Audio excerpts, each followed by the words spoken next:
I've been reflecting on this past year working in the live illustration game and realise I'm in this very privileged position where I get to be a fly on the wall for many businesses, workshops and social initiatives. And I've spent my time in the regenerative space, in diversity and inclusion, self-development and leadership spaces, and I've noticed a common theme that I want to share.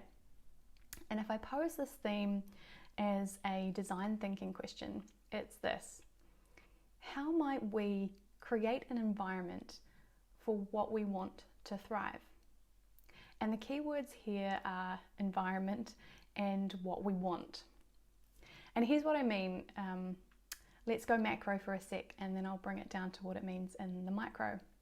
Take nature, for example, a literal environment. What grows in your backyard depends on what the surrounding environment enables. And when I say environment, I don't just mean the weather. It's so many things like the soil quality, the food and nourishment, the plants around it, the type of seed, where you plant it. For example, if a flower isn't flowering, we change its location, its environment, right? We don't think that maybe there's something wrong with this flower, or maybe this flower isn't going to be a flower after all. The expectation is that this is a flower and flowers bloom. So what can we change to enable this flower to blossom?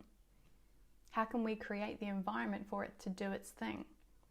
We don't need to control when or how the flower is going to bloom or to try and make it blossom. We just need to enable the conditions and then get out of the way. And if we bring it down to the micro now and focus on the body as an example, it's the same story. Like nature, our body doesn't work in silos either.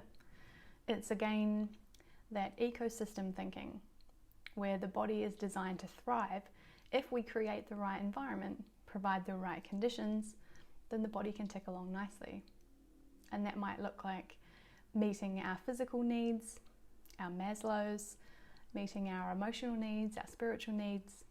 But in the same way, we can create a thriving environment for things we don't want, all through our behaviors and our actions.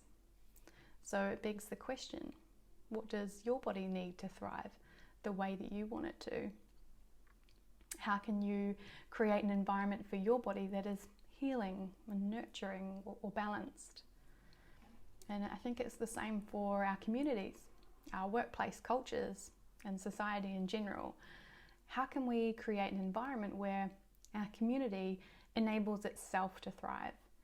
How might we work together to ensure the foundation around us, the soil, so to speak, is rich in nutrients and able to nurture those around it to create a space which puts the stronger plants in a position to shelter those that are not yet strong enough to weather the storm.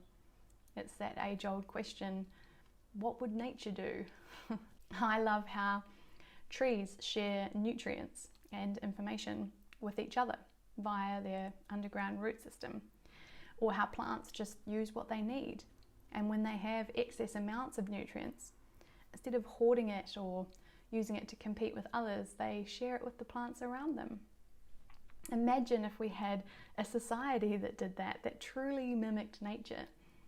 What would that environment look like for you?